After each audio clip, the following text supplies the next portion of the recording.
বিসমিল্লাহির রহমানির রহিম। ওয়ান আয়েশাতা ক্বালাত সানা রাসূলুল্লাহি সাল্লাল্লাহু আলাইহি ওয়াসাল্লাম শাইয়ান। হযরত আয়েশা রাদিয়াল্লাহু আনহা থেকে বর্ণিত, তিনি বলেন রাসূলুল্লাহ সাল্লাল্লাহু আলাইহি ওয়াসাল্লাম একদা একটি কাজ করলেন, অর্থাৎ তিনি সফরে রোজাকে ছেড়ে দিলেন, রোজা রাখলেন না। ফারাখাসা ফিহি, এবং আল্লাহ রসুল সেই রোজা রাখতে মানুষদেরকে রুকসাত দিলেন, ছাড় দিলেন। আল্লাহ রসুল বললেন যে সফরে রোজা ফরজ নয়, রমজানের রোজা তোমরা নাও রাখতে পারো। ফাতানাজ্জাহু আনহু কওমুন, তো আল্লাহ রসুলের এই রুকসাতের ব্যাপারটা কিছু মানুষ ত্যাগ করলো, অর্থাৎ তারা মানলো না, তারা সফরেও রোজা রাখলো। ফাবালাগা জালিকা রসুল্লাহি সাল্লাল্লাহু আলাইহি ওয়াসাল্লামা, এই ঘটনাটা আল্লাহ রসুলের কাছে পৌঁছালো। ফাখাতাবা ফাহামিদ আল্লাহ, তো আল্লাহ রসুল সেই মানুষদের জন্য বক্তব্য দিলেন। তো শুরুতে আল্লাহ রসুল আল্লাহ তাআলার প্রশংসা করলেন। সুম্মা ক্বালা, অতঃপর তিনি বললেন, মা বালু আকওয়ামিন ইয়াতানাজ্জাহুনা আনি শাইয়্যা আসনাউহু, ওই মানুষদের কি হলো যে আমি যেটা করছি, যে জিনিসটা আমি করছি সেই জিনিস থেকে তারা বিরত হয়ে আছে, সেই জিনিসটি তারা পালন করছে না। অর্থাৎ আমি সফরে রোজা রাখছি না, সফরের রোজা রাখা রুকসাত দিয়েছি, অথচ তারা রুকসাতকে মানছে না। ফাওয়াল্লাহি, আল্লাহর কসম, ইন্নী লা আলামুহুম বিল্লাহি, আমি আল্লাহকে তাদের থেকে বেশি জানি। ও আসাদ্দুহুম লাহু খাশিয়াতান, এবং আমি তাদের থেকে বেশি আল্লাহকে বেশি ভয় করি। মুত্তাফাকুন আলাইহি। সুতরাং আল্লাহ রসুল যেখানে রুকসাত দিয়েছেন সেটাকে আমাদের মানতে হবে, এবং যেখানে আল্লাহ রসুল আদেশ করেছেন সেটাকেও আমাদের মানতে হবে। এর বেশি কিছু করা নামই হলো বেদাত। ইসলাম শরিয়াতে হুকুম মোট দুই প্রকার, একটা হলো আজিমাত আর একটা হলো রুকসাত। যেখানে ইসলাম ছাড় দেয়নি, যেরকম রমজানের ফরজ রোজা সুস্থ অবস্থায় থাকলে, মুকিম অবস্থায় থাকলে পালন করতেই হবে, কিন্তু সফরে থাকলে বা অসুস্থ হলে তখন সেটা আর ফরজ থাকে না, তাহলে এটা তার জন্য ছাড়, এটাকেও পালন করতে হবে। যদি সে সফরে গিয়েও ওই ছাড় না মানে, তার মানে ওটাও এক পরোক্ষভাবে আল্লাহ রসুলের আদেশকে অমান্য করা। ওয়ান রাফি ইবনি খদিজিন কলা কদিমা নবিউল্লাহি সাল্লাল্লাহু আলাইহি ওয়াসাল্লাম আল মাদিনাতা। হযরত রাফি ইবনে খদিজ রাদিয়াল্লাহু আনহু তিনি বলেন, নবী করিম সাল্লাল্লাহু আলাইহি ওয়াসাল্লাম মদিনায় আগমন করলেন। ওহুম ইউআব্বিরুনা নাখলা, সেই সময় মদিনাবাসীরা তাদের খেজুর গাছে পরাগ করত, অর্থাৎ মদ্দা গাছের খেজুরের যে কুড়ি নিয়ে মেয়ে গাছের খেজুরের কুড়ির সাথে পরাগ করতো, লাগাতো। ফাকালা, তো আল্লাহ রসুল তাদেরকে বললেন, মা তাসনাউনা, তোমরা কি করছো, এটা এই পরাগ কেন করছো?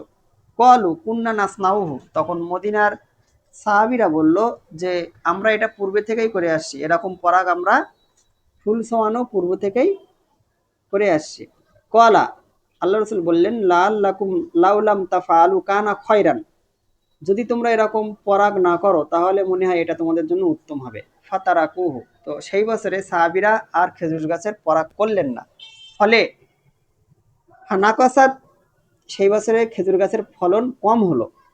কলা, হযরত রাফি ইবনে খদিজ তিনি বলছেন, ফাজাকারু জালিকা লাহু, এই ঘটনাটি তারা সাহাবীরা আল্লাহ রসুলের কাছে উল্লেখ করলেন যে হে আল্লাহ রসুল, আপনি এবার নিষেধ করেছিলেন পরাগ করতে, এবং আমরা পরাগ করিনি, পরাগায়ন করিনি, কিন্তু এই বছরে আমাদের খেজুর কম ফলেছে গাছে।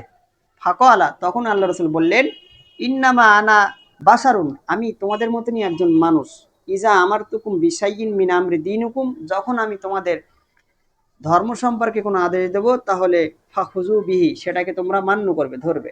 ওয়াইজা আমারতুকুম বিশাইয়িন মিন রায়ি, আর যখন পার্থিব বিষয়ে আমার মতামত নিয়ে আমি তোমাদেরকে কোনো আদেশ করব, ফাইন্নামা আনা বাশারুন, তখন মনে রাখবে আমি কিন্তু তোমাদের মতনই একজন মানুষ, সুতরাং সেটাকে আমার পরামর্শ হিসেবে নেবে, সেটাকে আদেশ হিসেবে নয়। সুতরাং আল্লাহ রসুল যে এখানে পরাগ করতে নিষেধ করেছিল, এটা মূলত পরামর্শ হিসেবে আল্লাহ রসুল বলেছিল যে হয়তো পরাগ না করলে বেশি ফল হবে, কিন্তু দেখা গেল না, পরাগায়ন করলেই বেশি ফল হয়েছে। রাওয়াহু মুসলিম। ওয়ান আবি মুসা কলা কলা রাসূলুল্লাহি সাল্লাল্লাহু আলাইহি ওয়াসাল্লাম, ইন্নামা মাসালি ওয়া মাসালু মা বাআসানি আল্লাহু বিহি কামাসালি রাজুলিন।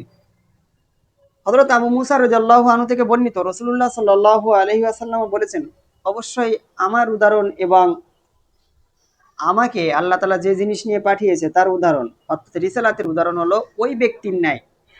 আতা কওমান, যে ব্যক্তি কোনো সম্প্রদায়ের কাছে এসেছে, ফাকালা এসে বলল, ইয়া কওমি, হে সম্প্রদায়, হে আমার সম্প্রদায়, ইন্নি রাআইতুল জাইশা বিআইনাইয়া, আমি শত্রু দলকে দেখেছি আমার দুই চোখ দিয়ে, ওয়াইন্নি আনান নাজিরুল উরিয়ান, এবং আমি প্রকাশ্য তোমাদেরকে সতর্ক করছি, ফান্নাজা, সুতরাং তোমরা এখান থেকে এখান থেকে পালিয়ে যাও, তোমরা ভালো জায়গায় চলে যাও, নিরাপদ জায়গায় চলে যাও। ফাআতাহু তাইফাতুন মিন কওমি, সুতরাং সেই ব্যক্তিটির এই আদেশ কিছু মানুষ মানলো তার সম্প্রদায়ে। ফাদলাজু ফান্তালাকু আলা মাহালিহিম, এবং তারা সেই রাতারাতি সেখান থেকে চলে গেল, তাদের জায়গা ছেড়ে চলে গেল। ফানাদাও, ফলে তারা পরিত্রাণ লাভ করলো। ওয়াকাজ্জাবাত তাইফাতুম মিনহুম, আর সম্প্রদায়ের আর কিছু মানুষেরা তারা সেই ব্যক্তিটির কথা মানেনি, মিথ্যা প্রতিপন্ন করলো। তারা সেখানেই মাকানাহুম, তাদের জায়গাতেই তারা সকাল করলো। ফাসাবাহুমুল জাইশা, সুতরাং সকালবেলা সেই ফাসাবাহুমুল জাইশু ফাহলাকাহুম, সকালবেলা সেই সৈন্যদল, শত্রু দল তাদের উপরে হামলা করলো, হামলা করে তাদেরকে ধ্বংস করে দিল। ওয়াস্তা হাহুম, এবং তাদেরকে সমূলে নির্মূল করে দিল, অর্থাৎ তারা এই ব্যক্তিটির আদেশ মানেনি, তাদেরকে পুরো ধ্বংস করে দিয়ে গেল শত্রু দল এসে। তো আল্লাহ রসুল বলছেন, ফাজালিকা মাসালু মান আতাআনি, সুতরাং উদাহরণ ওই ব্যক্তির যে আমাকে অনুসরণ করলো, ফাত্তাবা মাজিতু বিহি, এবং আমি যা নিয়ে এসেছি, আমি যে রিসালাত, যে কোরআনের বাণী নিয়ে এসেছি এটাকে সে অনুসরণ করলো, তাহলে সে পরিত্রাণ লাভ করলো, জাহান্নাম থেকে পরিত্রাণ লাভ করে জান্নাতে চলে গেল। ওয়া মাসালু মান আসানি, এবং ওই ব্যক্তির উদাহরণ যে আমাকে অমান্য করলো, ওয়াকাজ্জাবা মাজিতু বিহি, এবং আমি যা নিয়ে এসেছি সেটাকে সে অস্বীকার করলো। মাজিতু বিহি মিনাল হাক্কি, আমি যে হক কোরআন নিয়ে এসেছি, যে সত্য কোরআনের বাণী নিয়ে এসেছি সেটাকে সে অস্বীকার করলো, ফলে সে ধ্বংস হলো, পরকালে সে জাহান্নামে গেল।